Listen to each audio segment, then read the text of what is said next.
whenever you are, Fiona. Hello, my name's Fiona Bruce. I'm a Member of Parliament and co-chair of the All-Party Parliamentary Pro-Life Group. And many people ask, what does the Pro-Life Group do in Parliament?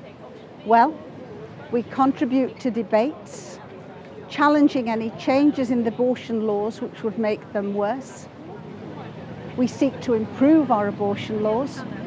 We ask questions in Parliament of ministers. We seek to have meetings with ministers, and we call for discussions with our colleague members of Parliament and members of the House of Lords who maybe want to better understand why our abortion laws need to be changed. Our abortion laws in this country are amongst the worst in Europe. That a child can be aborted at age 24 weeks in the womb, the highest of any in Europe. The average age is 12 weeks. We need to change that, particularly because over the last few years, medical advances have improved.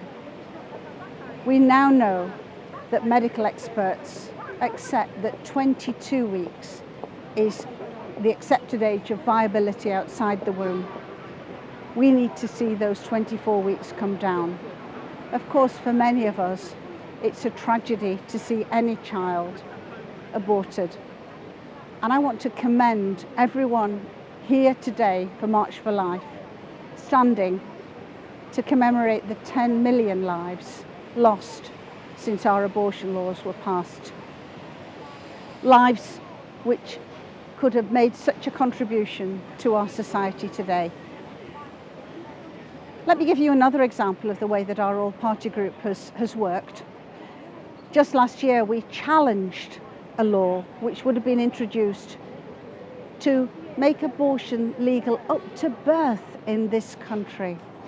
That would have been an appalling law to bring in, far worse even than the current legislation. I'm so glad that that was defeated. Another law which we're currently challenging as it goes through Parliament is the one which will introduce buffer zones, so-called exclusion zones around abortion clinics of 150 metres, where potentially it could be illegal at risk of a fine or even imprisonment, to campaign or even to stand quietly and silently praying as women go into abortion clinics, praying that they will reconsider their decision, because so many women, even at the point of going into an abortion clinic, haven't finally made up their mind. We want every woman to have that choice of deciding to keep their child and to know that there is support available. And another campaign that we've been campaigning on now for some time is to change the law on abortion up to birth for disabilities like a cleft palate or a club foot, because these are correctable. I know, because I had a son who had a club foot when he was born, and I know how the medical experts worked to correct that. He's 29 now. You would never know that he was born with a club foot. I want every mother who's told your child may have a club foot to know the support that is available for her and for her child, so that we won't have again in the next few years the statistic that we have at the present time, where in the last few years at least 200 babies have been aborted simply because they had a club foot.